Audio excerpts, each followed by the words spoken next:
vais pas parler. Ok, bon, je leur donne le micro. Oui. So, good evening, ladies and gentlemen. We're going to start this special night session. So, my name is Emile, and I introduce you Elise. So, we are working at Wilco, and we were in charge of the program and the demo night of the organization of this event tonight. So, this is why we'll be your hosts tonight. So, tonight we'll welcome 6 Japanese deep tech startups that we supported along with Nedo and Cineora over the last few months. So you will discover their technologies and their projects and their ambition for the European market. But we will also welcome some special guests to animate a roundtable about collaboration and innovation between France and Japan. Before we do so, I would like to welcome on stage Mr. Eibara from Nedo Europe for a quick word of introduction. And then after that, we'll welcome Eric Vesset, CEO of Wilco. Okay. Hi, good evening, ladies and gentlemen. Welcome to the demo night of the France Immersion Program 2024. So we would like to thank you for taking time out of your busy schedule to join us today. My name is Fumiya Kebihara, the Director General of Nedo European Office. So do you know Nedo? Of course, everybody knows Nedo, hopefully. Nedo is actually the largest funding agency of Japanese government. So we do not only give grants, but also connect people's passion, and accelerate the innovation. The center of innovation is, of course, startups. So before getting start of the event, we really appreciate the effort and dedication of Wilco team and their networks, mentors who support startups, and Senora Madame Kimiko-san. They have specialties, networks, and experience to support startups. Also, their combination greatly works, I think. The success of this program is totally thanks to this team. Tonight, we have 4 experts of deep tech startups.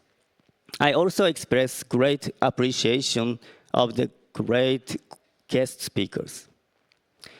So when looking into the situation in the world, Ukraine war, the results of the presidential election in the United States, instability of the government in Germany, France, and Korea. So it's getting harder to see the future. Under this circumstance, we especially realize the power of alliance and collaboration. So we never believe the potential of Japanese startups. So we will continuously empower and support the challenges of deep tech startups to get into France, Europe, and the world to solve the social problem. Today, we will have the roundtable and the pitch of 6 promising Japanese startups. Please enjoy the cocktail and special talks and presentation. The 6 startups definitely make you feel the future of deep tech and the synergies of France-Japan collaboration. Thank you. Thank you very much. So now I'd like to give the floor to Eric Vesset, CEO of Wilco. Hello everyone, good evening. I'm Eric Vesset, CEO of Wilco. So as a key player in startup acceleration in France for over 12 years, Wilco has supported more than 1,200 startups through 12 sector programs, including 250 deep tech companies. In addition to this acceleration program, Wilco also offers immersion programs to international startups wishing to explore the French market.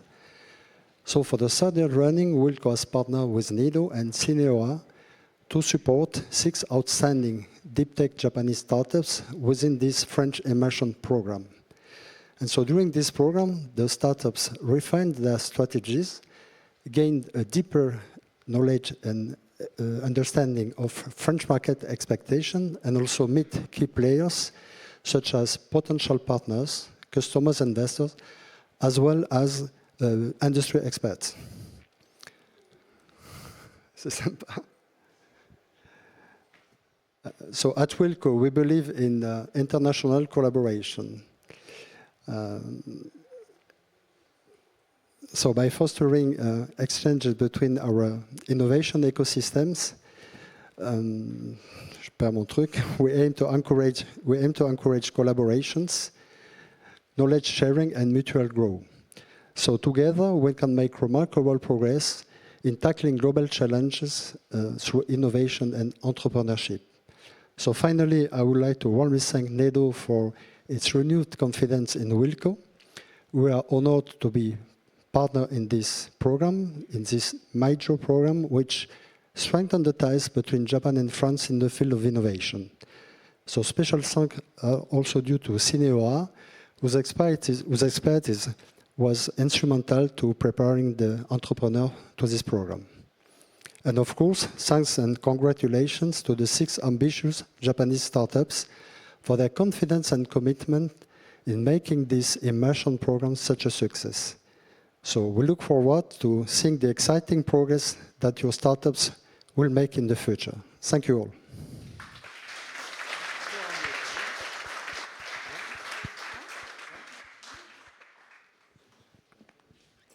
Thank you so much. So now just to present you a bit more about the actual immersion program that welcomed those 6 wonderful startups. So it started all the way back in September with first the selection of the startups and the identification of their key challenges that then helped us create the boot camps that we animated in Tokyo that was tailored to their specific needs and objectives in order to prepare them for their venue in France today. So in addition to this live bootcamp, we also operated some online mentoring sessions with some of our wonderful experts and mentors that are here tonight with us. So thank you again for your help throughout this program. And now the highlight of the program was, in fact, the 1-week immersion in Paris that is now slowly coming to an end. But we hope it was very fruitful for all of them. So just a few key figures about the actual program this year. So we received 15 applications, out of which only 6 were selected to join the program. As I said, each of them was accompanied and mentored by an expert of their field to help them prepare their venue in Paris. Through which, so during their venue in Paris, they met over 45, there were over 45 individual meetings for all 6 of those startups with over 50 stakeholders involved. So the idea was to give them the most the best overview of the actual market and the key stakeholders within each of their own market. And of course, thank you all to all of you attendees. We are over 100 tonight, so thank you again for joining us and sharing your excitement about this type of programs as well. So a few words about the objectives of the program. As it was said, the idea was to give them better insights about the market, help them refine their market access strategies in Europe, and explore the potential of entering the French market specifically. And the long-term objective is to create some synergies between Japanese and French actors. And now on this topic, I would like to welcome Kimiko Imai, who will be the host of the roundtable about French and Japanese synergies.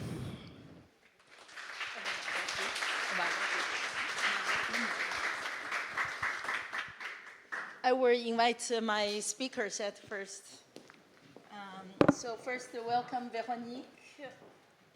Yes, Véronique Sala-Duprot, who is the Chief Alliance Transformation Officer and the Chairwoman, Managing Director of Alliance Venture, Renault-Nissan Mitsubishi Alliance. And then second one, I will just take the round. Take a seat. Second is Leo Richard, who is the International Business Development of a very, very promising and successful Japanese startup, RunEdge. And then I also have the honor to invite Shino Furukawa, who is the CVC of Pola Obis, and she is also the co-founder of the Tokyo Woman in VC. And then last but not least, Mortimer, Monsieur Pinot, who is coming from the BPI France. I think most of you should know it. So I'm very, very delighted to have this panel, which we have the corporate and also CVCs, institutional, and also the Japanese startup here together to discuss whether the Japanese sommelier startup is going to really grab the heart of the French. And by the way, myself, Kimiko Inmami, so I'm the founder of Sinora. Sinora is a company specialized for the consulting to support the enabling the startups to go globally, both in Japan and in Europe. Okay, so let's start. Maybe I think nothing can be better. You introduce yourself much more in detail. Veronique, maybe I invite you. Okay. Good evening, everyone. Yeah, can you hear me? Okay. Good evening, everyone. So my name is Veronique Sarah-Depote, as you mentioned. So you already know my title. I have been located in Japan for 4 years. I go very frequently in Japan, actually now every 2 or 3 months, but before much more frequently, and that's my kind of second home. I'm really interested, and because I am also in charge of Alliance Venture, which is an investment fund CVC created by Renault, Nissan and Mitsubishi in 2018. I'm very interested by seeing how the startups are evolving, created, how they can develop themselves, what are the challenges, because that's also one of the points, how to make them grow. We know that it's not always easy to survive, but also to develop, to make money. So that's very interesting. And I'm happy to have also you, not so many female, and even in the public, unfortunately, there are not so many women, but that's very important to have women part of this value creation, so happy to hear also from you. Thank you very much. Yes, by the way, we have 2 Japanese, 2 French, on top of that, 2 women, 2 men. Very well balanced. The start for the collaboration. Yes, Mortimer, yes. Welcome everyone. Very glad to be here. Thank you again to Wilco and Nedo for setting this up. I'm Mortimer Pignon. I work at BPI France on the innovation team for international collaboration.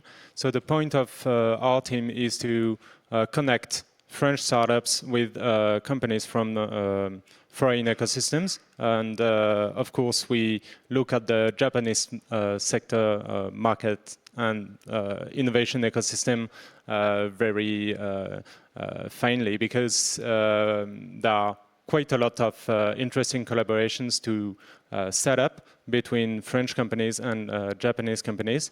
And to assess that, we have on an annual basis, we try to put forward a call to projects for technical collaborations between French and Japanese startups.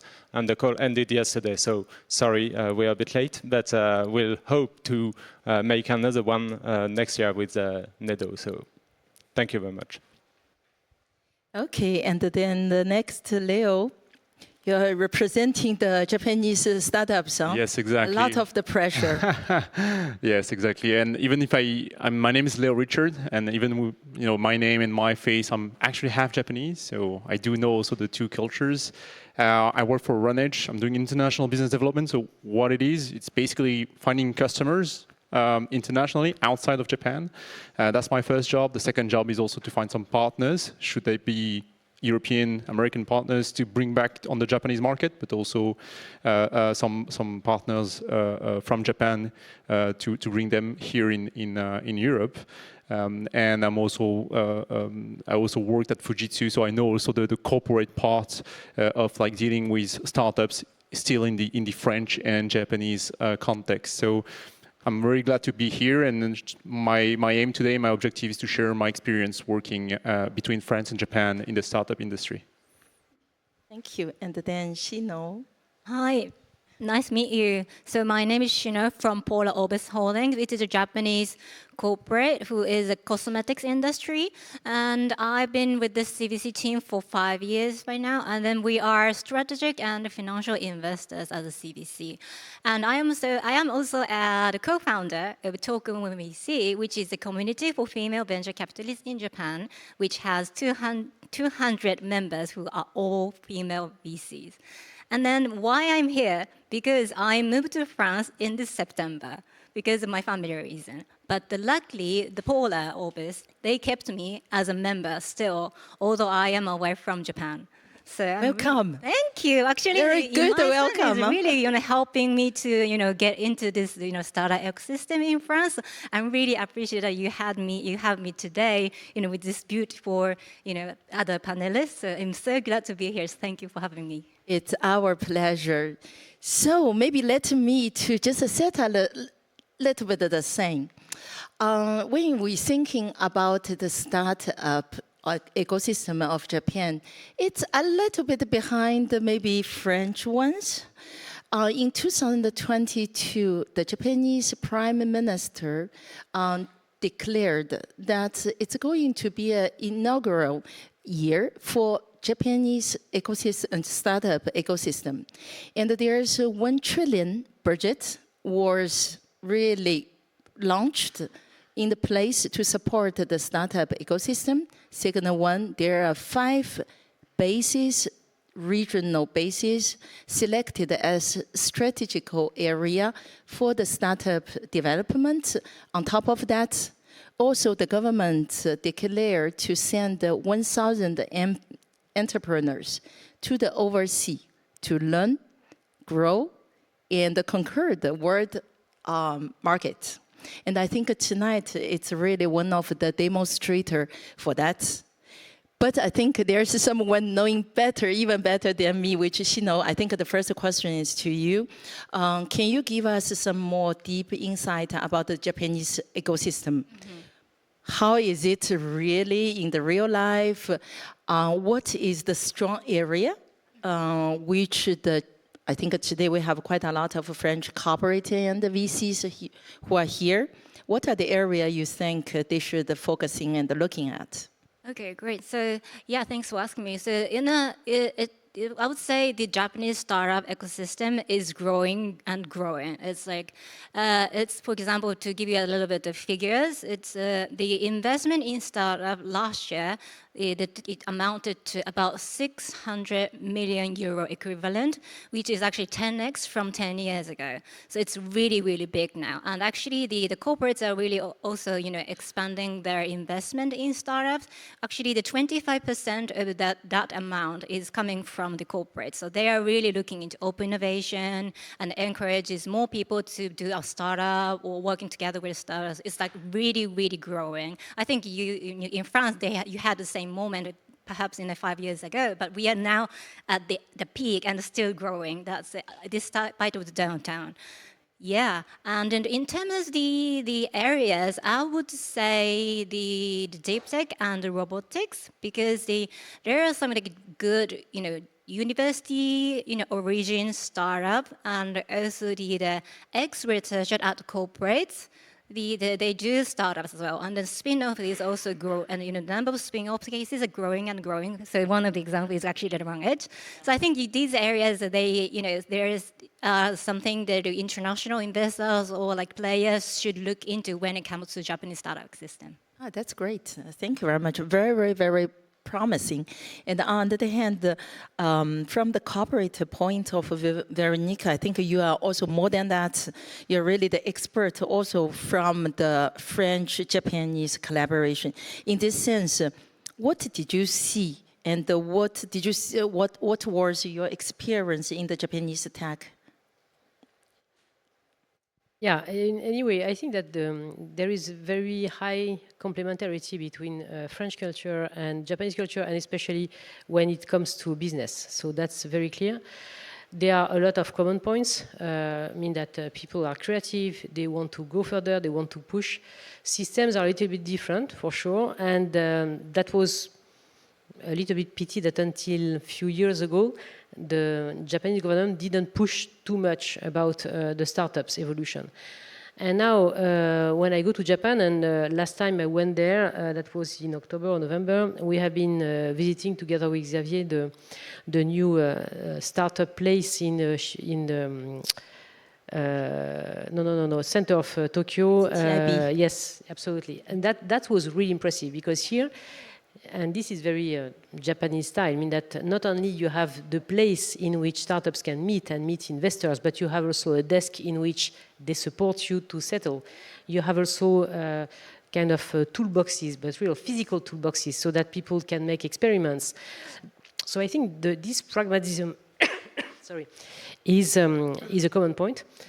Now we need to make sure that this cooperation can, let's say, be fruitful, and that the same willingness of going ahead is there. And in France, as you know very well, because BPI is a strong actor for that, the push to support startups is now a few years ago, and the effects are very positive. And I think that by having, for example, Japan as being a guest of Vivatech, for example, it can really create synergies, I would say experience sharing on how to go ahead, how to survive, making sure you can develop, go at scale. I think this is very important to learn from each other. And frankly speaking, when any kind of experience, when Japan members and Japan industry wants to tackle a subject, the efficiency is just great. So I'm sure that by this kind of combination, that can also feed the two industries in order to move ahead. So that's what I can feel and live every day by working in a kind of French and Japanese system. So in Japan, we are delivered the message already in Europe. In this sense, to BPI France, Mortimer, how do you look at the, Japanese startups, and what will be also the potential support that the BPI France can bring to the Japanese startups who want to come to France?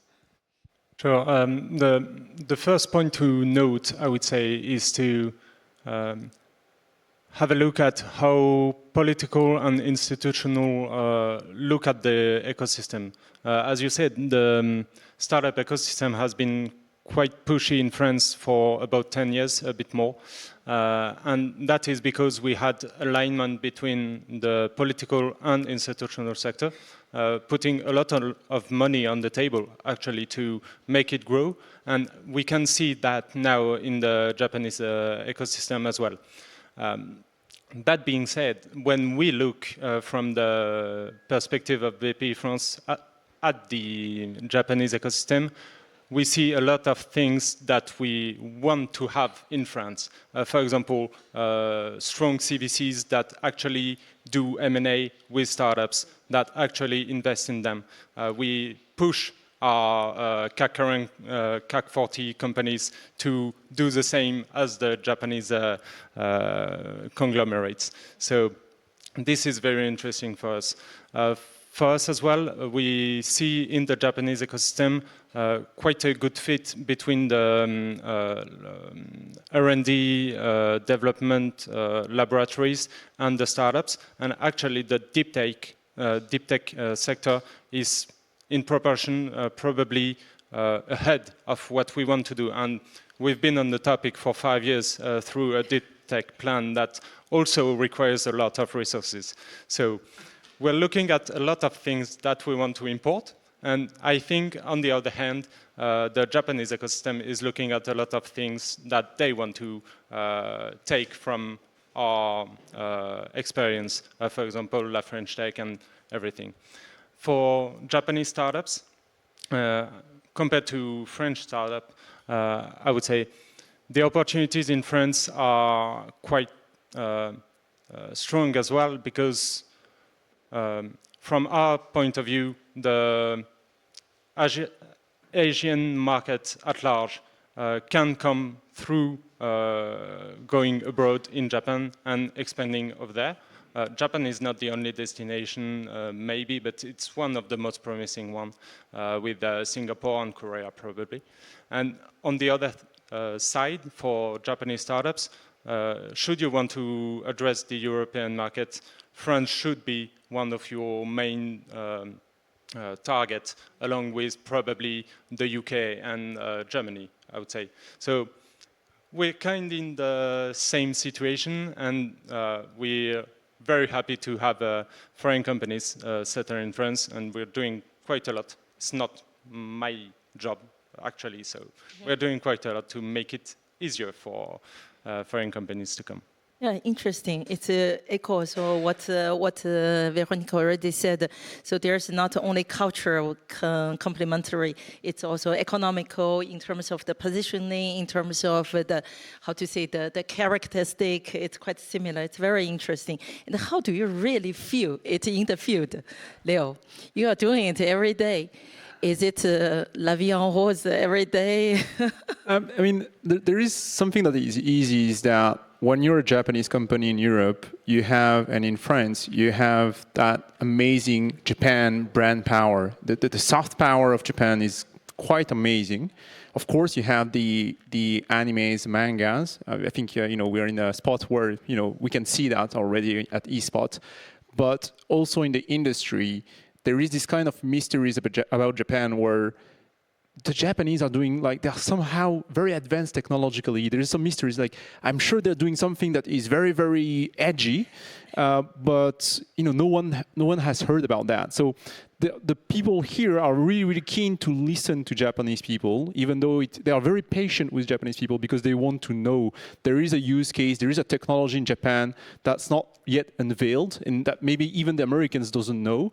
And so it's quite a source of inspiration. And every time at Fujitsu, or even at my job, actually, people are like, wow, I didn't know you were doing this kind of stuff. I've never seen that. So that's the positive things about, on the field, and having this Japan brand, carrying this Japan brand, the thing about the quality, the dedication, the hard working, the commitment to do something that is really useful is really, really positive. You do have some negative aspects as well. Japanese companies has some struggles to go global. When I arrived, for example, I didn't have sales documentation in English, like something that's, you would say should exist, but you have to start from scratch. In terms of marketing also, you have something that is a bit different. You have a really holistic difference where, in Japan, they like to, they advertise a product and say, this product has this feature, and this feature, and this feature. And the customers are like, that's amazing. I want to use all of the functionalities of that product. However, if you come here, the customers are going to say, well, what's the value in it for me? What is it for me? Is there any business for me? Like, is it very good? I don't care that there is a lot of functionalities. Does it serve my business? And that's very, very different. That's a mentality difference that you need to adapt to. And the last thing on the investor side as well, and I experienced it myself, is a lot of the documents are in Japanese, and the VCs or the investors abroad are not yet used to see Japanese corporate documents, legal entities in Japan, because there's not a lot of Japanese startups. That's normal. And so there is this friction about when you have to do the due diligence, you have to find the correct document, et cetera, et cetera. I think, we're part of the first startups that are going to see some American investors, and we're like, it's a bit tiring, but I think, it's gonna be better. Yeah, it's a reminder. Just today is my experience. I was accompanying one startup to to meet a bigger group. And the first thing, they are a little bit like reluctant to say, yeah, if we want to sign an NDA, do we need to sign an NDA with your Japan? Do we need to bring our Japan operation onsite? That's true. I think there's still a lot of things we can improve. Veronica, I just want to come back a little bit to you. For the Japanese startup, I'm sure you have seen tons of them. How do you think they can make you decide to say, I'm going to invest, I'm going to work with them? Yeah, that's also very interesting. And frankly speaking, I see progress year after year. I mean that some years ago, I was visiting a kind of a startup convention in Tokyo. And Tokyo, biggest city in the world, Japan, very innovative country. So I was thinking, okay, I will go there and everything will be in English and there will be an amazing demonstration. Actually, not at all. And that's interesting because I will not criticize engineer. I am engineer myself. But when I visited the booth, actually that was really engineering stuffs, very, very nice, very practical with a lot of things. But there was first no advertising. I mean that no way to sell it. You had to ask the person what was this device and what was the topic of that. And of course, people were really passionate, but there was no specific appealing and marketing, even very simple one, you know. So that was my first surprise. And the second one is that everything was by Japanese, okay, so we can manage, but that's not easy to go at scale internationally. And people were really, really proud of what they were doing and were really keen at communicating.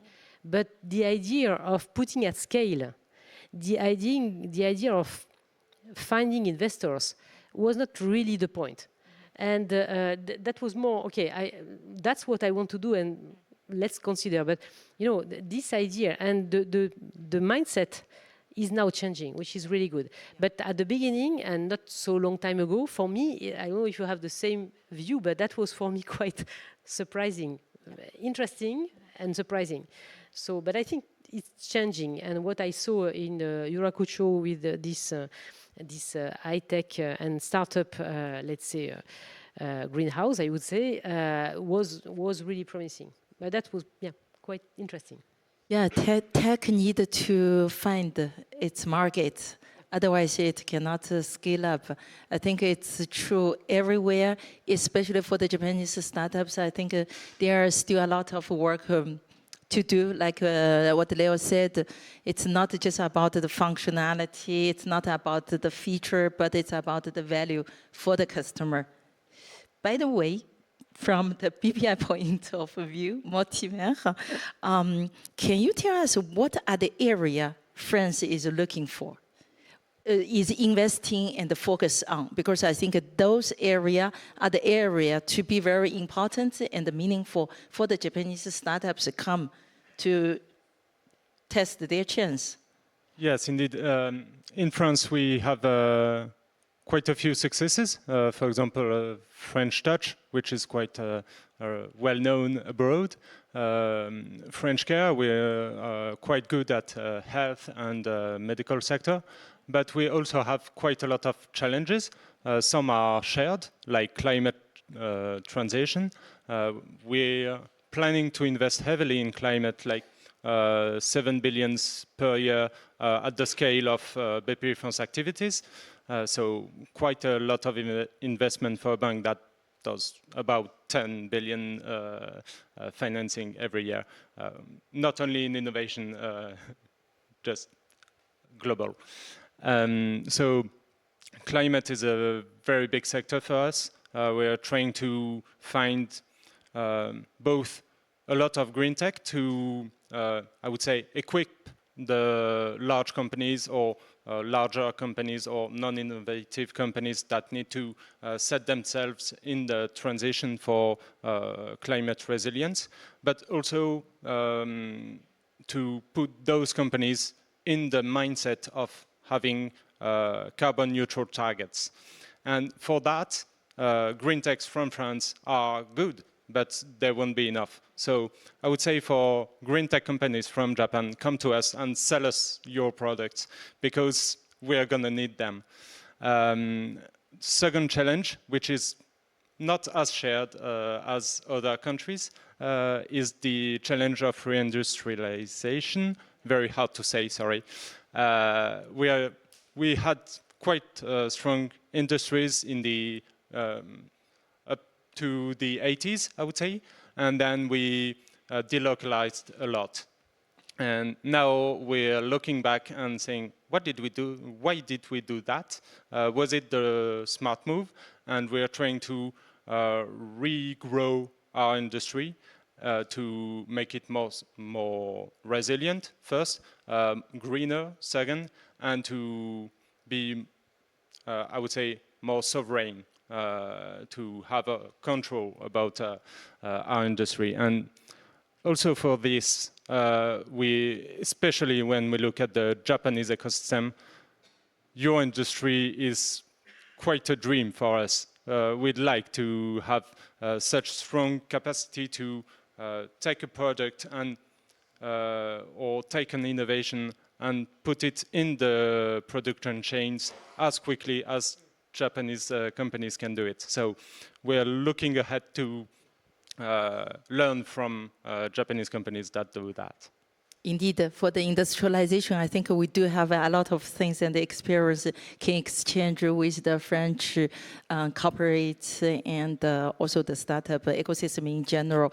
And in that sense, Leo, I want to come up a little bit to you, saying, have you ever been trying to raise a fund, get funding, financing in Europe? What is your experience? Or when a Japanese startup want to come to the Europe, they want to find their first customer, any advice you can give to them to make it work? Give them the magic. Two things. On the investor side, I don't have experience with European investors. I have with American investors, with our current companies. It's just be ready. As I said, we didn't have the correct documentation. There's tremendous friction because, the American investors are not used to a company coming from Japan. They don't know what are the rules. They don't know also what is the timeline of other Japanese VCs that we have. Our VCs, they want to push us to do a very, very early IPO, whereas American investors, they want you to stay more private longer and they want to exit at a higher valuation later.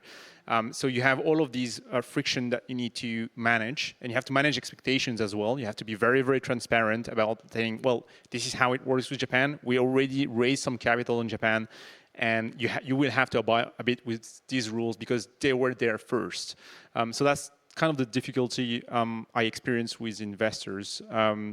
And regarding more on the operational side, what I see also is that most of the Japanese people, they think that Japan's the norm, whereas it's the outlier. I mean, life in Japan is really an outlier compared to any other countries in the world, but they think that that's the norm. And I have a concrete example about that. I have an engineer, we work in the video, and we do a lot of video processing, and our users have to upload a lot of video on our platform.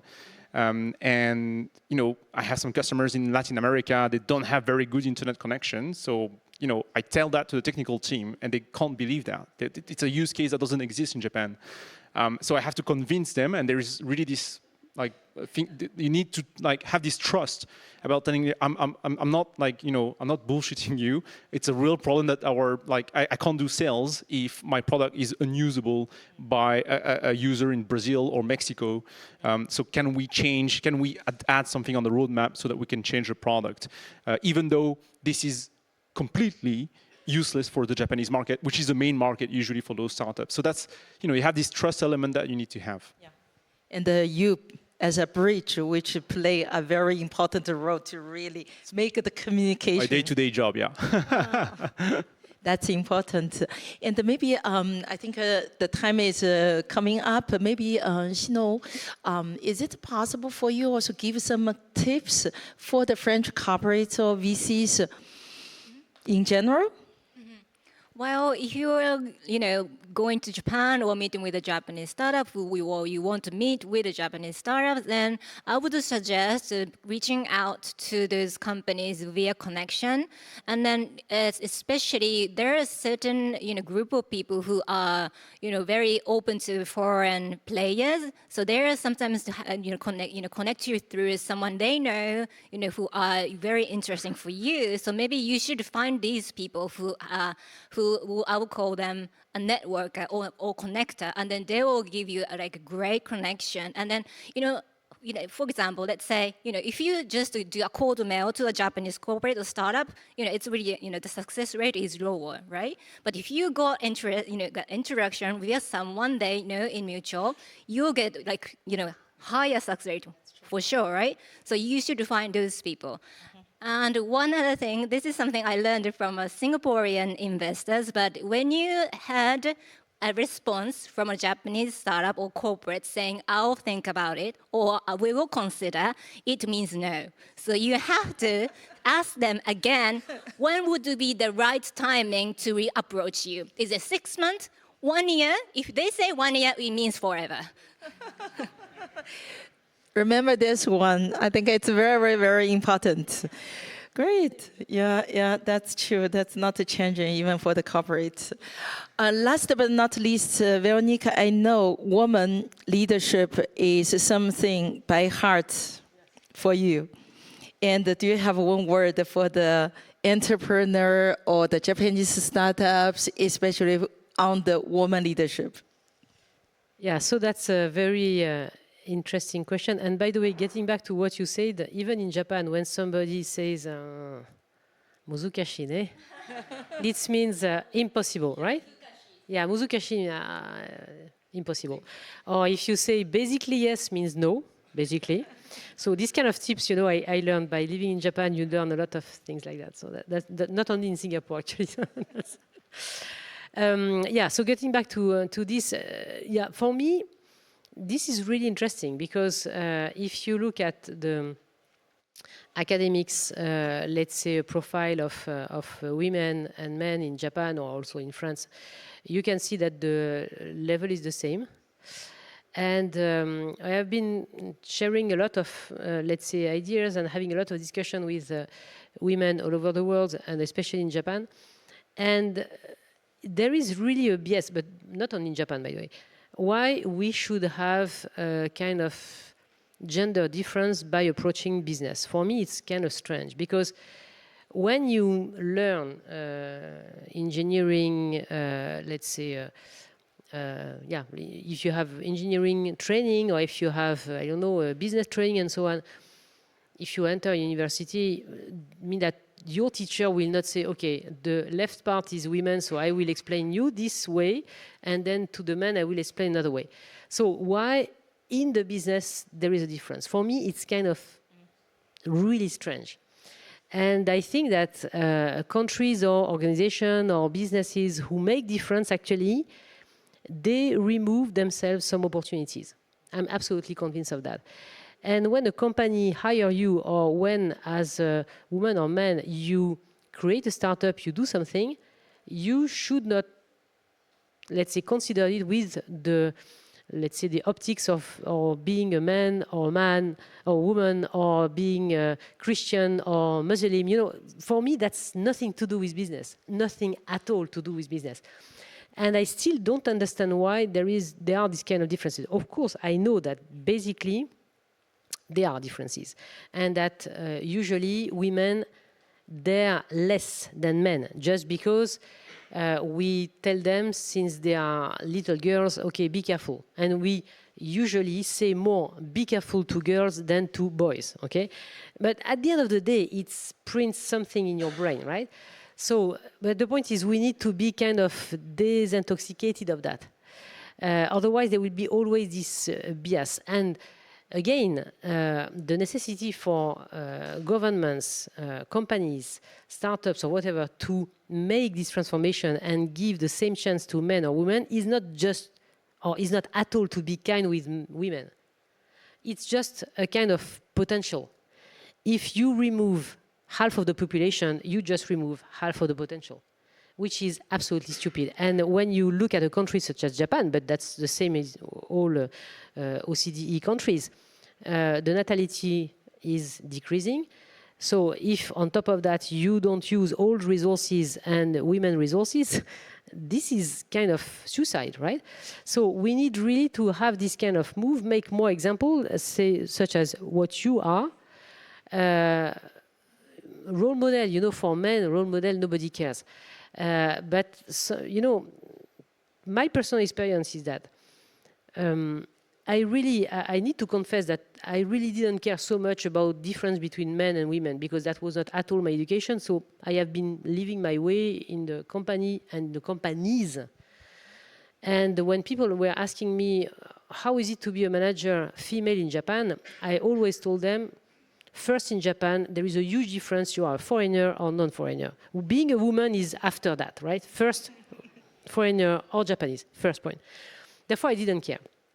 And then when I was promoted EVP, I started receiving messages, not only from Japanese, but from French women or other women saying, oh, that's really great that you are promoted because that shows us that it's possible. And I was thinking, why? Because before you were thinking it's not possible? No, but it seems strange, but actually, and then I realized that there was an issue, a huge one. And we need, and that's our global responsibility because it's key for society, it's key for our business, and it's key for everyone to make sure that there is this kind of equality of chance. So that's why I'm very much committed on this kind of motion, not because I don't feel different from a man, sorry. But, and I don't understand why there should be some differences in the business, while in academics there is no difference. Yeah. And last small comment, I don't want to talk too much, but I was very shocked by, I discussed with an executive woman out of automotive industry, and she's around 50 years old, and she gave me a very interesting experience she had. When she was a student in her business school in Japan, she was thinking, okay, that's great, because actually I can feel that there is no difference between men and women. And she was doing her students' let's say, course. And then she started working. And she saw a huge difference. And for her, it was a huge shock to see that. Because that was not at all her training. That was not at all what she was prepared to face. So that's something that has to be taken into account because it does exist, even if it's not always visible. So, yeah, let's talk about that. So. I think, you know, you are suggesting next batch we needed to do one batch of woman entrepreneur. Yeah. I'm on. For sure, for sure. Thank you very much. I think there are still so many things we want to talk. We still have the networking time. So I think we are going to continue this discussion during the networking time. Thank you so much, all the panelists. Thank you very much. And now I think it's the time also for our highlight, which is a 6 startup, their demo. Thank you.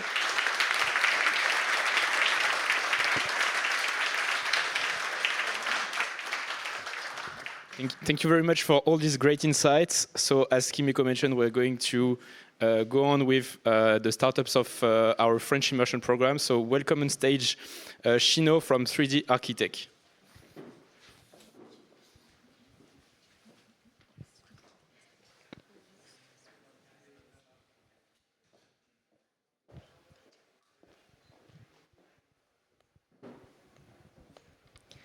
Hello, everyone. My name is Shino. I am the Communication and Marketing Lead at 3D Architect. We are a deep tech startup based in US and Japan, offering the highest resolution metal manufacturing technology on markets. Our mission is to contribute to sustainable society by addressing 2 global challenges. First, data center power consumption. As technology advances, data center consumes a lot of energy. It projected to consume about 30% of the world's electricity by 2030, and cooling consumes actually about 40% of energy total use. So there is an urgent need for efficient cooling solution. Second, green hydrogen production. To reach net zero by 2050, we need to produce and consume more green hydrogen. However, the cost of producing hydrogen is very high due to inefficient processes. It's not adapted yet. So we need more efficient way to produce green hydrogen. These two challenges have common underlying issue, which is inefficient fluid flow. For data center, heat sink and cold plate is key for cooling data center servers. And for green hydrogen production, gas diffusion layer plays an important role that supports converting water into hydrogen. However, the current technology doesn't allow to manufacture the optimized design of these at micron scale, so that resulting in inefficiencies. With using our technology, we can design the control at 10 micron level that enables efficient liquid flow. For cold plates, we could have cut 40% of energy costs for cooling. For gas diffusion layer, we achieved 30% of power density up. This is our core technology, our patented gel-based metal manufacturing. We first used lithography-based 3D printer to print out the gel-based products, and we apply special processes and convert it into metal. It's like alchemy, but our technology is about converting gel into metal. Our approach is completely different from the current metal manufacturing. So the current metal products, shape and quality, it's heavily depending on the materials you select at first. However, we design the optimized structure of the product first and create and shape with using our special gel and convert into metal. So we can offer the optimized design structured products. So to summarize what we can offer high resolution metal manufacturing and optimized and customizable design. Additionally, we can offer cost-efficient projection at any scale, and our technology is suitable for mass production as well. D7 technology was featured by Nature twice. We are engaging with potential customers through our POCs already. We have more than 20 plus POC leads, and 10 POCs are already delivered or underway, and already generated more than $70K revenue from those POCs. Right now, we are focusing on cooling devices and electrolyzer for hydrogen. However, our technology could be used for other applications as well. So we see more than $600 market size in high resolution manufacturing. This is our business model. So we do in-house production, and we direct sales to manufacturers and OEMs and ODMs. We, as early stage startup, we focus on joint R&D and POC. Then we built relationships with potential customers through our POC and joint R&D. From there, we transition into mass production in near future.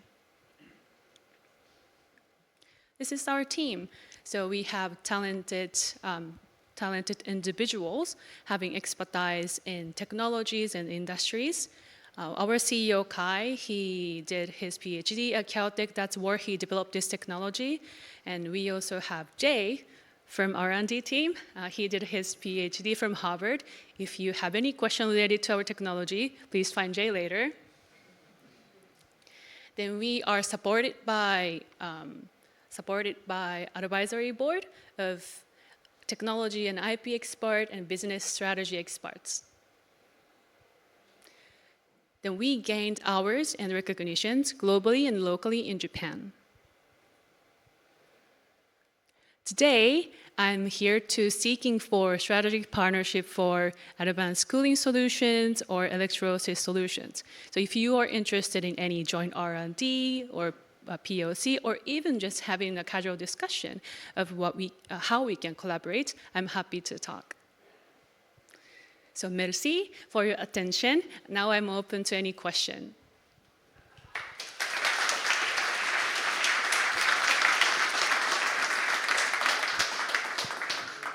Thank you very much for the presentation. Do we have any questions on the audience for 3D Architect?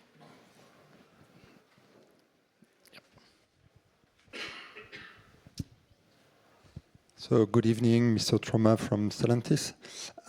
My guess is, what is the maximum size of the part you can produce so far with your technology in terms of dimensions, maximum dimensions you can produce? Thank you for your question. The size we can create, right now we can create 3 centimeter by 3 centimeter. But we are hoping to create 10 centimeter by 10 centimeter by next year. Thank you. Do we have another question in the audience?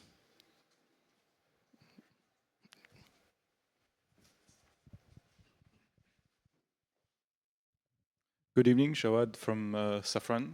I had a question about the type of materials you can produce.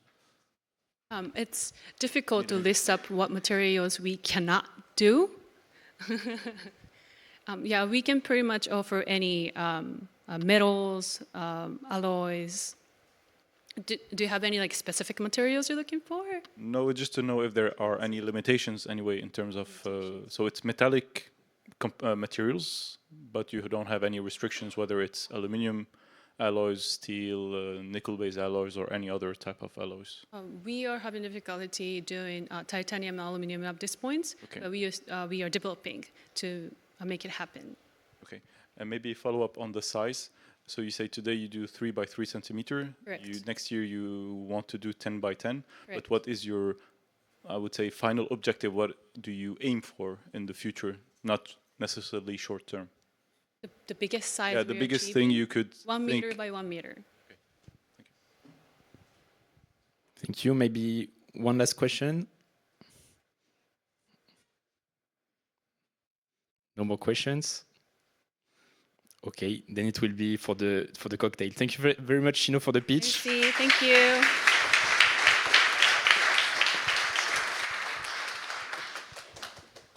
Great, thank you. So now I'd like to welcome on stage Masayasu Tanase, who will present us ARCs and how they plan on impacting reproductive medicine. Please.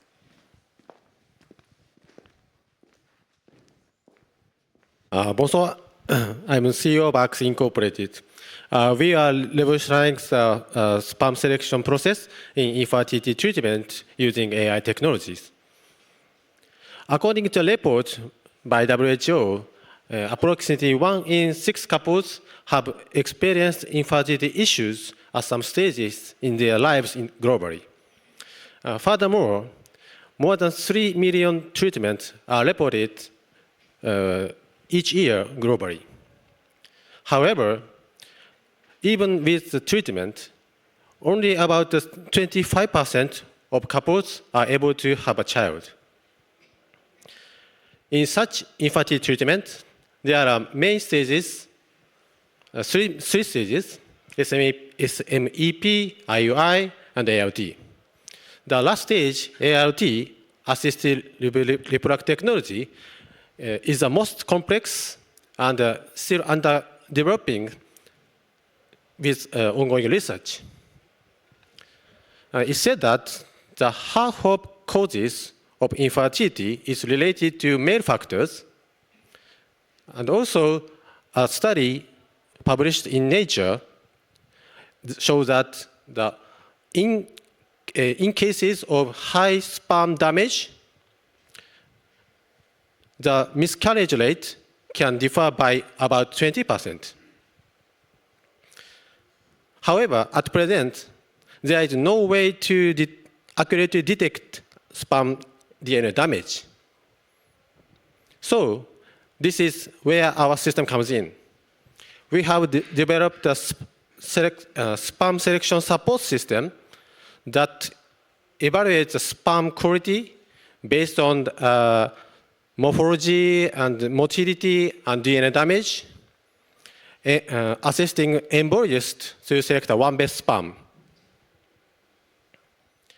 And we have already collected data on over 30,000 sperm cells to generate a highly accurate AI. The method we used to evaluate the DNA damage for each sperm is based on our original protocol, which is not easily replicated. And our system stands out because our system can evaluate all parameters, motility and morphology and DNA damage. And also, it can be easily attached to existing microscope set. Here is our business model. We plan to charge for product installation as well as usage fee for our software. And for future, we are also developing the fully automated system that not only will support with sperm selection, but also will proceed the process of injecting the selected sperm into the egg. Here's the timeline of our business. Firstly, we will launch our product in Japan in next year. And next, we plan to launch a product in European market in near future. And we plan to sequentially roll out a product in Asia, in Europe, in the US, aiming to achieve the sales of more than 100 million US dollars by 2030. And we already have assembled a highly skilled and passionate team, each bringing the unique expertise to drive the success of our business. And now we are in the process of fundraising. So if there are any interested VCs or companies, please feel free to contact us. And we are also looking for the partnership in R&D or sales in Europe. So it would be grateful to have a contact with a potential partnership. Thank you very much.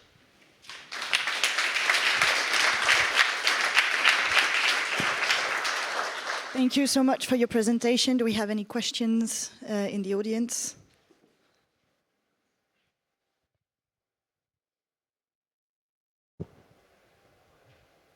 No? Okay, then maybe at the cocktail afterwards. Thank you, Masayasu. Merci beaucoup.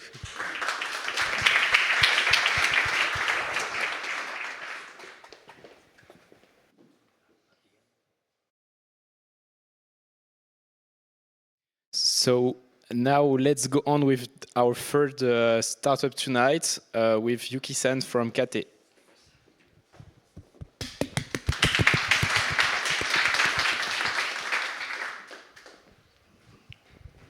I'm truly honored to have this opportunity. I'm Yuki, the CFO of Kate Inc. We are developing the cardiac rehabilitation application for heart disease patients to help recover and prevent future issues. So as you may know that the number of them, heart disease we are focusing on is a significant burden on social and individual in France. Maybe one of the reasons why is that the cheese and the butters are too delicious in France. To be honest, I ate cheese and croissant every day from last Saturday. Super good. So, but joke aside, and with mortality and the rehospitalization rate, the post-hospital prevention is quite important for heart disease. So you may expect that the aerobic exercise makes heart stronger. So like that, cardiac rehabilitation makes heart disease patients' heart stronger and better. For example, cardiac rehabilitation makes the heart disease patient heart event reduces 5 times compared with no rehabilitation. And also, it doubles the survival rate as well. So that's quite effective. However, in France, participation rate for cardiac rehabilitation is quite low. In rural areas, the rate even lower. And we think that we can say it's difficult for heart disease patients to travel to hospital. And also, the medical institutions providing the cardiac rehabilitation is not enough. So it's clearly that the remote home-based rehabilitation is needed. So that's where we are coming in now. We are developing the home-based remote rehabilitation application. We don't need any heavy equipment, just up. And we are strongly protected by 4 patents, and 2 of them are pending in Europe now. And we've already conducted the POC clinical trial in Japan, but I know that it's too conducted for you to read it. So let me summarize it. In terms of efficiency, it means the improvement in exercise capacity and continuation rate. Our app tremendously outperformed the existing treatment. It's super effective. Furthermore, regarding the competitiveness, compared with the existing treatment and the competitive application, I hope they are not here. No, yeah? Okay, no. Compared with that, though, I would like to highlight 2 things. First one, unlikely the existing solution needs some heavy equipment like bike. We don't need any heavy equipment. You know that, especially in Japan, our house is much, much smaller than France, sadly. Of course, my house doesn't have a room to set the bicycle in my room. So no heavy equipment is super good for patients. Secondly, for heart disease, exercise is quite risky. So too high is too risk. Too low is not inefficient. Too low is inefficient. So the appropriate exercise load, exercise level, is quite important. So we have a function to optimize the exercise load. And more, as you will see that the number of heart disease risk is quite big in France. So the number of market size in France is also very, very huge.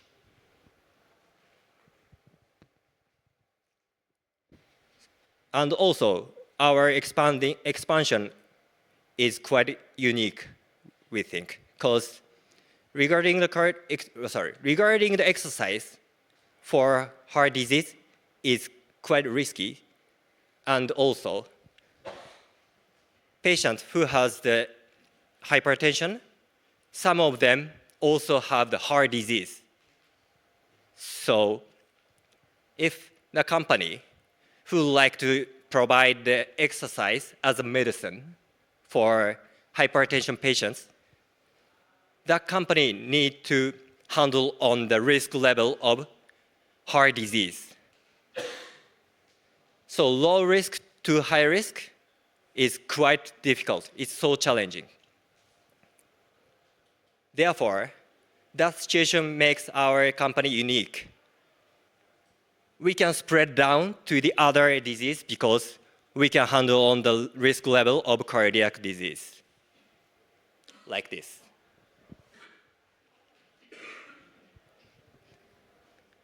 And our CEO is the cardiologist at the biggest hospital in Japan.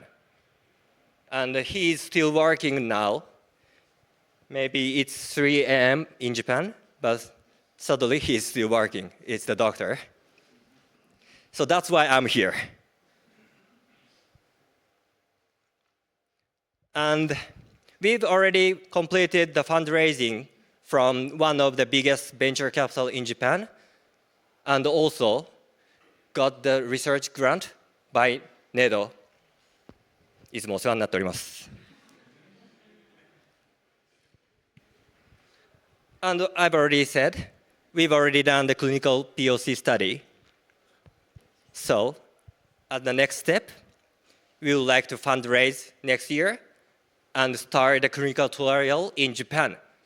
And then it's the time for us to expand the market internationally. So we are seeking to find any partner or somebody to enter the French EU market. So if you are interested in our application to have co-development or investment or partnering of the clinical trial, please let's join our voyage. Bientôt.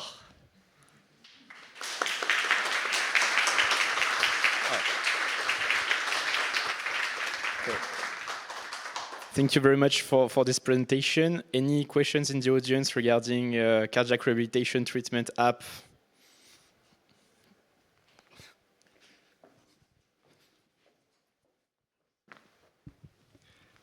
Hello, thank you for your presentation. My name is Rudy Taib. Can you talk a little bit more about what your application is doing, how it works? Are you using AI, for example? Sure. Our AI algorithm is protected by patent, and our application can analyze through the tablet's camera video with the bone structure. So that if the patient do the wrong movement, our app can say bad or something or do blah, blah, blah with the cute emoji. So it could be very fun. So that they can do the exercise with fun? Or could it be the answer for you? Thank you very much. Do we have another question? Yeah. Good evening, Madhav Rathor. I have a question because we know everybody knows someone who has a heart patient in a family. My father is a heart patient. So this kind of rehabilitation seems like is a treatment immediately after, let's say, the attack or the incident, or it can be part of a healthy lifestyle later on in the life? Because having exercise is like you need some exercise, but most of the time you have fear of doing too much. Thank you very much. This rehabilitation is not like the wetty exercise. So after that, it's not suddenly, but after some days, the patient can, after surgery or heart attack, they can do that. Because it's like the limit of error exercise. So they cannot feel tired or something. It's very safety. Is it for the life? Yes, definitely. Thank you very much. One last question. Hello, Abdirahim Najgar from Ammonia Therapeutics. how do you see your business here in France? You want to have subsidiary or out-licensing agreement or merger? How do you see your business here? That's a great question. Actually, we are still seeking the way to enter. And we've learned a lot from this business trip. And mainly, we are trying to get the reimbursement. So it could be, our app could be prescribed by doctors. Could it be the answer, or? Yes, you will do it yourself or with partnership with? Oh, we haven't limited yet the way to sell it. So if somebody wanna have the partnership with us, please let me know. Please later. Hi, Thomas Cantalou, Medical Director at STAN, a full-service contract research organization dedicated to primary care. Do you consider to expand in other countries than Japan and France, UK and Belgium for the next years?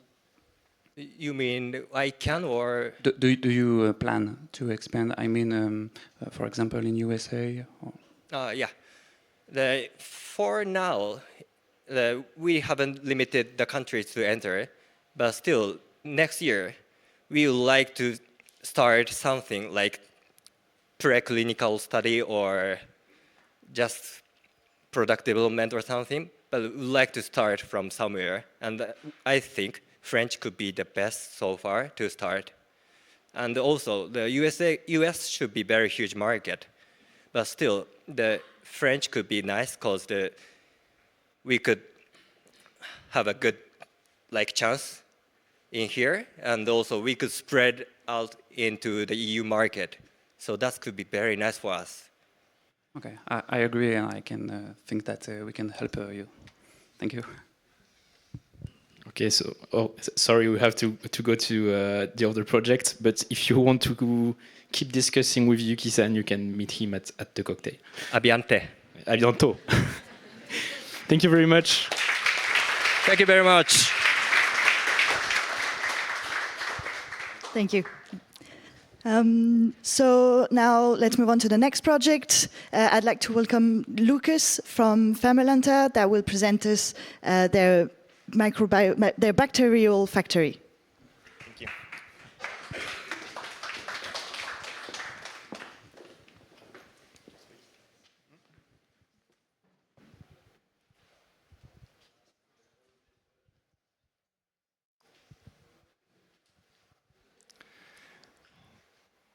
Good evening, everyone. I'm Lucas from Fermelanta, and our mission is to transform supply chains of plant-based ingredients by using the power of synthetic biology.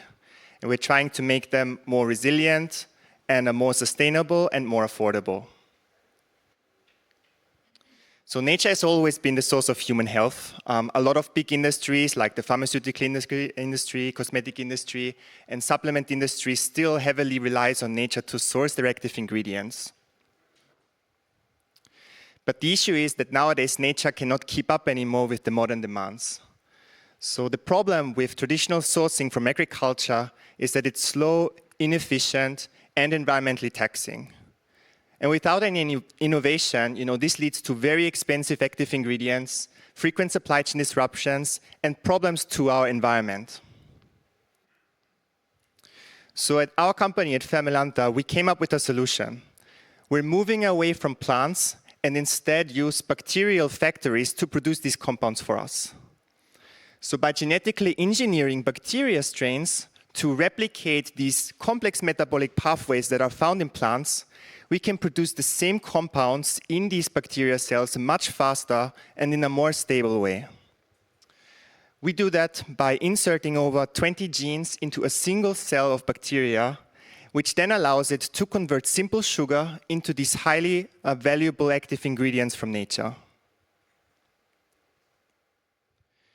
This is really a next-generation biomanufacturing process that is highly efficient and also highly scalable. So by adding our engineered bacteria cells into fermentation tanks, we can produce grams to tons within a few days. anywhere in the world.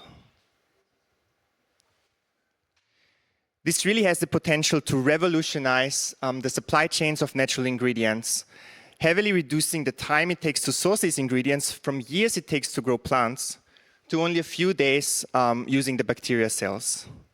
And in turn, we can also greatly reduce the cost of these ingredients and the environmental impact that's associated to agriculture at the moment.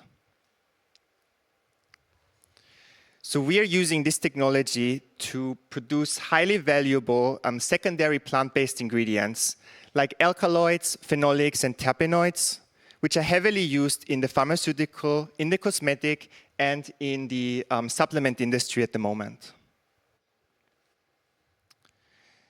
Our uniqueness is that we can produce some of the most complex molecules from nature, and that is based on our over 15 years of experience in the synthetic biology field, where our founders have constantly pushed, the boundaries of synthetic biology. We also have special methods of genetic engineering and unique bacteria strains that are resistant to overproduction that allow us to produce these compounds in high yields, putting us at the forefront of the industry with a very diverse set of products we can make and highly complex compounds. We have two business models at our company. The first one is a contract cell development model where companies can come to us with their key ingredients and we will develop the bacteria strains for them to produce these ingredients in a more sustainable way. And we then license out these strains to them to produce for their own company. In the meantime, we're also developing our in-house manufacturing, so we are identifying key ingredients that we develop the strains for ourselves and then enter the market with by selling these products in the industry.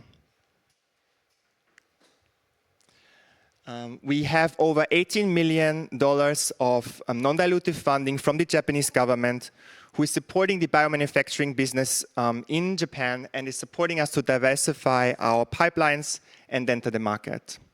We're also already generating $600,000 in revenues by our cell development business model. And with over 15 years of experience in the field, we can use this as a platform to produce a very diverse pipelines from alkaloids, cannabinoids, or other ingredients. We already have over 15 POCs completed and more than 10 partnerships or 10 developments with partnering companies in Japan. And we're now here in France to really look for, to globalize our business and to find business partners in the EU. So if anybody, is interested or knows somebody who is interested in our technology, please feel free to come to me and, we can have a chat about what we can do. We had a very diverse team with vast experience in business and synthetic biology, with our CEO who is taking care of the corporate management and has background in the banking industry, and our two co-founders who have a vast experience in the synthetic biology field, especially in engineering bacteria strains. So to summarize, we provide a reliable and sustainable and affordable solution to the growing demand of these essential natural ingredients to the world. Thank you so much.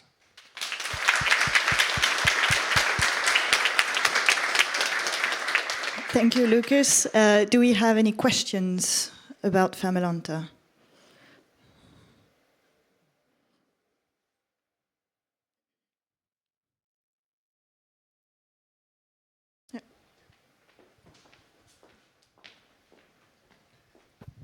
I have one question regarding the cost of this kind of factory, like what kind of capital investment we are looking around for a small scale.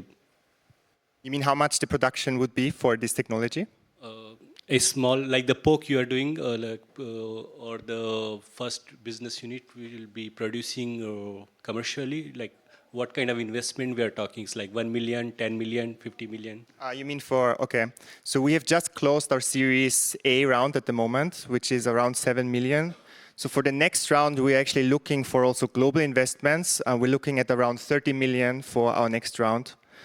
which is difficult maybe with the Japanese VCs only. So we're open to global investments in maybe 2 years or so. So if you know anyone who's interested in the technology, you know, in the future investments, feel free to come and talk to us about it. Thank you for this very interesting presentation. What is your attitude regarding the European Union and its regulation about GMOs? Yeah, we're just exploring the European market. As you may know, in the US and in Japan, it's quite easy to go into the food industry and the cosmetic industry using the GMO production. We believe that maybe here the pharmaceutical companies would be more open compared to the food and the cosmetic companies, which we have had great success in Japan. So yeah, it's something we need to find out and definitely, you know, find the regulatory steps to take in order to, you know, be able to enter the market. And maybe we have to give up some, you know, if they're not ready for it yet. Thank you. One last question, maybe? Okay.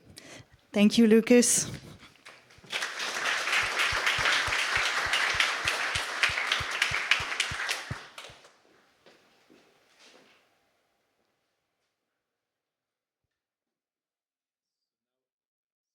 Now let's welcome Doi-san.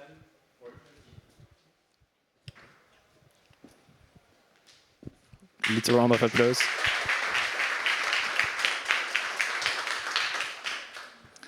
Thank you for your time. We are Inojin Inc. I'm Kazuyuki Doi, in charge of business development. Our vision is to realize people-friendly digital medicine. Today, we would like to introduce our developing application, smartphone app for diagnosis of dry eye disease. Do you know dry eye disease? Dry eye causes many symptoms, red eyes, shyness, etc. If dry eye becomes severe, sometimes it may cause serious disease like declined functional visual acuity, corneal epithelial disorder. Some researches show patients are existing 1 billion people in the world. Also, the number of patients is growing more because of aging society and lifestyle changes. In Europe, estimated more than 37 million patients are existing. And economic losses related to dry eye in Europe are approximately 150 billion euros. All over the world, many patients are not diagnosed. In Japan, dry eye is a very famous disease, but about 72% of patients are not diagnosed. This is because they don't know it is important to take treatment of dry eye. And they would not like to visit hospital due to busy schoolwork or work. The left is existing diagnosis of dry eye. These tests are invasive to human body and need to visit hospital. So, we developed diagnostic assistant for dry eye disease using a single app. This is non-invasive. Just try to keep eyes open and answer to questionnaire.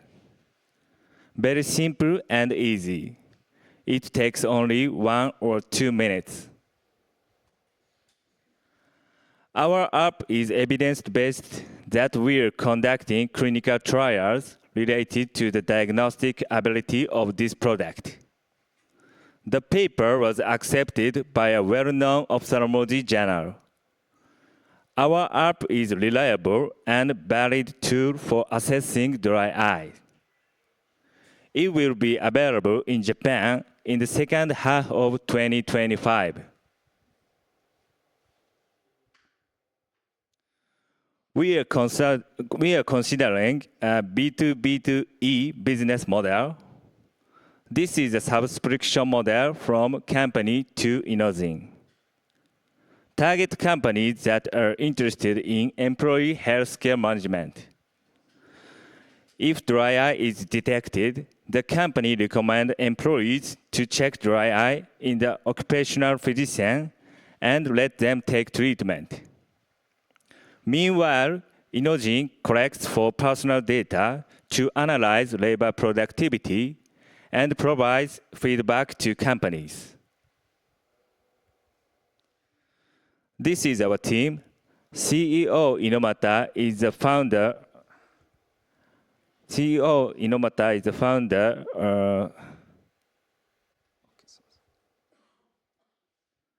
Founder of Inojin Inc., Associate Professor of Ophthalmology at Juntendo University, MBA holder, and he is a KOL of the research for dry eye disease in Japan. Our team has strong expertise in multiple fields, including medical specialists, pharmacists, and data scientists, etc. Also, we have many patents, grants, pipelines, and joint projects with famous business companies in Japan. We are looking for companies in Europe that are interested in our product. Through the digital medicine of ophthalmology, we hope to support comfortable life for all people. If you have any interest for our application, please contact us at the time of networking later. Thank you very much.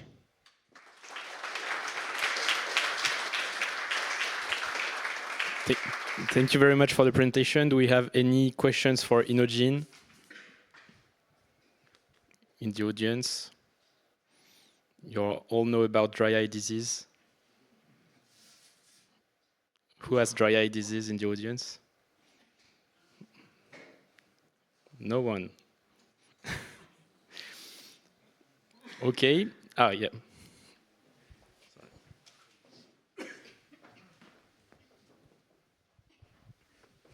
Hello, thank you for your presentation. So I have no dry eye disease, so it's not for me. But if I had some health issue, what will be the consequences not to be taken care of?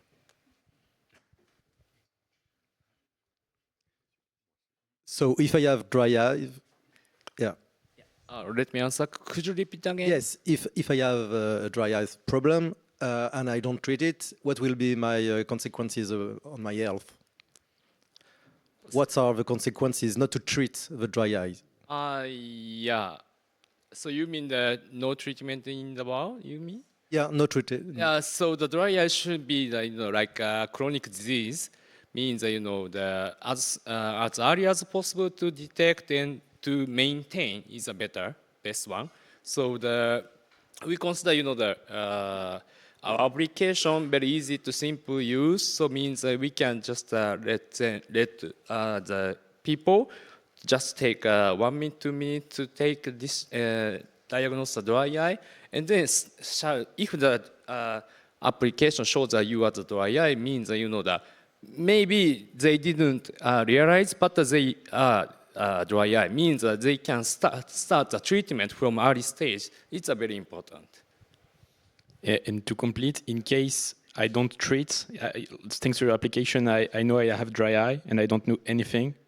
What happens? Eye drop, etc. Yeah, but in case I don't put eye drops, what would be the consequences for my health? The side effect or something? Yeah.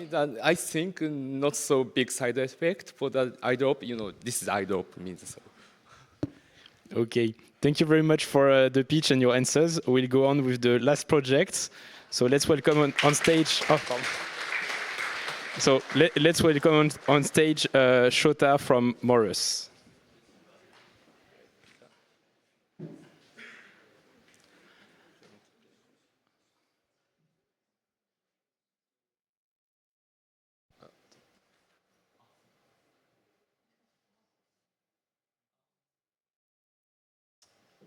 Tu peux fermer, imagine.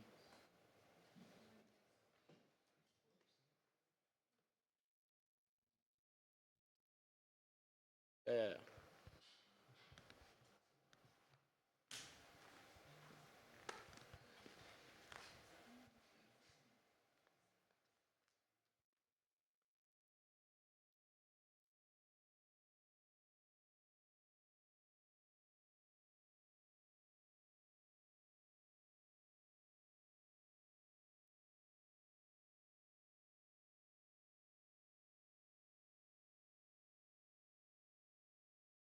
Okay.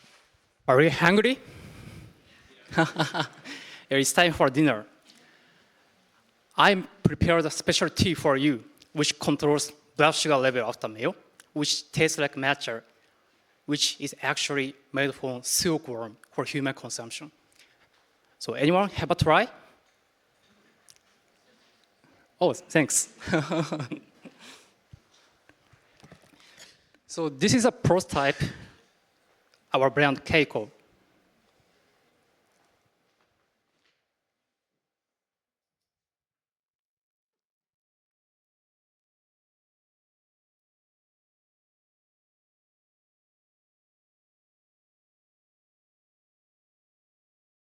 And this is on sale mainly in Singapore market.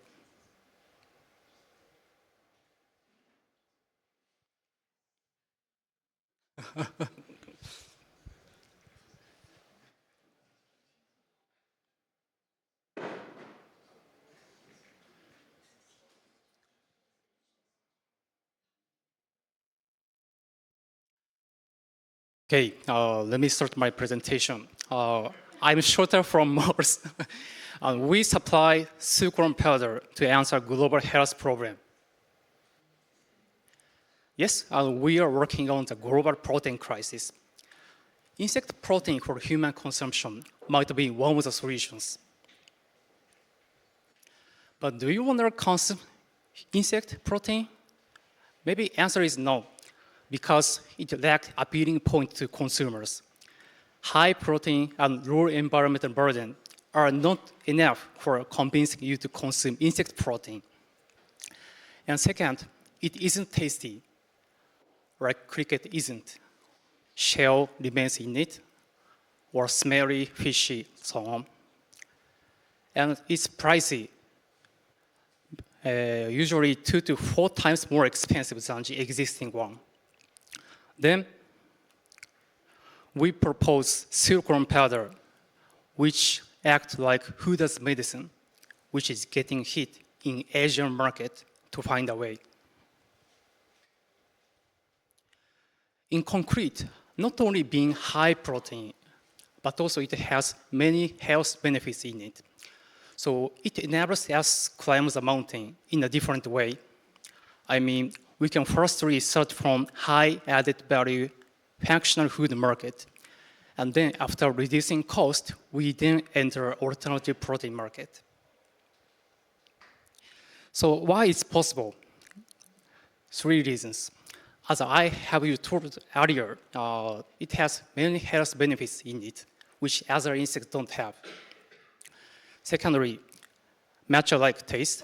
This is because silkworm eat only leaves. And third reason, they are suitable for mass production because they do not eat each other. They do not escape at all. So let's take a closer look in detail. Regarding health benefit, many potential actives and health claims has been reported by academic paper. So it helps your health overall. And we have done clinical tests gradually.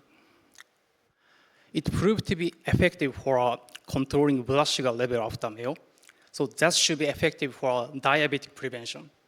So that's why Singaporean people like our product. Regarding matcha-like taste, 7 in 10 said they want to consume it actively, according to our survey in Singapore. This matcha taste derives from mulberry leaf, which silkworm eat, and we confirmed acceptance in ASEAN market. And regarding suitability for mass production, as I told you earlier, it is so easy to breed that production cost is estimated to drop to the same level as whey protein in the future. And this is our business model. We are basically a B2B supplier with R&D capability. But currently, as a time being, we have our own B2C brand, like you taste it, to cultivate our market as a showcase. And this is our pipelines. regarding B2B, some fine dining restaurants from Bali and LA has purchased our ingredient. And of course, we have potential customers like very big Chinese medicine company, honey manufacturer, and touring company also, which could lead to a very big sales revenue. Regarding B2B, we have several repeaters in Singapore. And our business is driven by skilled scientists with international background. We have two teams, food science team and silkworm team. And two members came from international company. So Seiji Aoyagi came from Danone. He used to be a R&D director. And I came from Beyond Meat. And this is why I'm here. I want to explore the market potential of European market, which has been confirmed in Singapore. So I want business partner in terms of marketing and development of product and so on. If you're interested in our collaboration with us, please let me know. Thank you.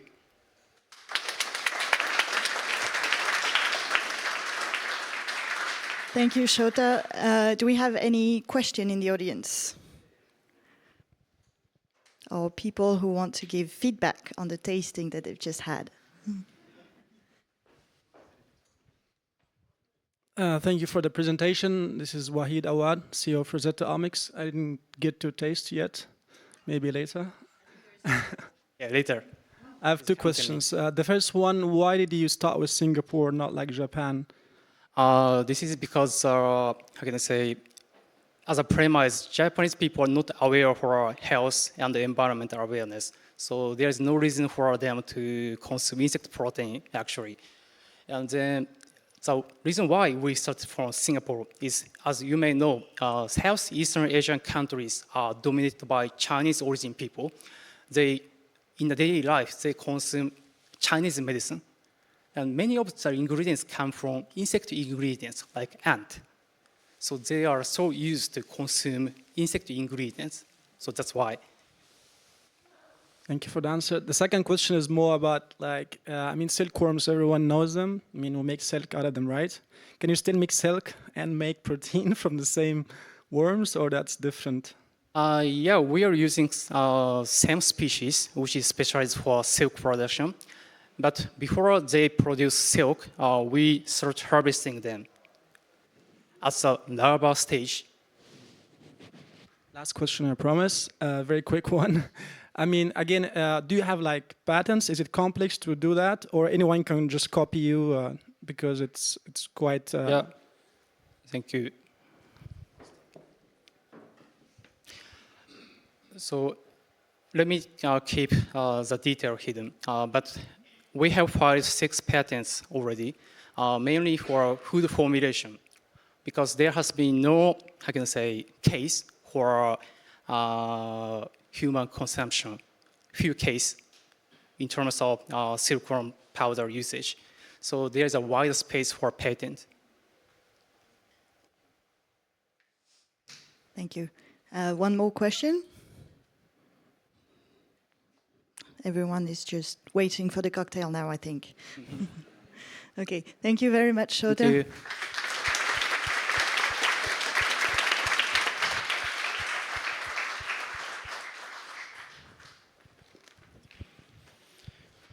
So this speech ends our evening. Not really. Exactly. There is the cocktail just afterwards.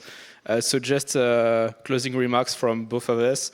So on my side, I'd like to thank Elise, with who we have been working on this project for 4 months now. Also Kimiko, who hosted the roundtable. Nedo, obviously, for their renewed partnership with us, the mentors that supported the startups, obviously the startups, the rest of the Wilco team that helped us during this program, and also the people involved that met the startups, that gave them valuable feedbacks and insight on the French market, and obviously you for coming in number tonight to see these startups. So that was it on my side. I let Elise for the last word, and then we can discuss at the cocktail. I don't have much to add. Once again, thank you for coming. I hope you enjoyed both the roundtable and all of the wonderful presentation that we've had from our entrepreneurs. I think we can give them one last round of applause because it's a very impressive thing to do, to present in front of so many people. You're on the other side, but there's so many big lights here, it's very blinding, and I think they did a wonderful job. After such an intense week of meeting, you can be very proud of yourself, guys.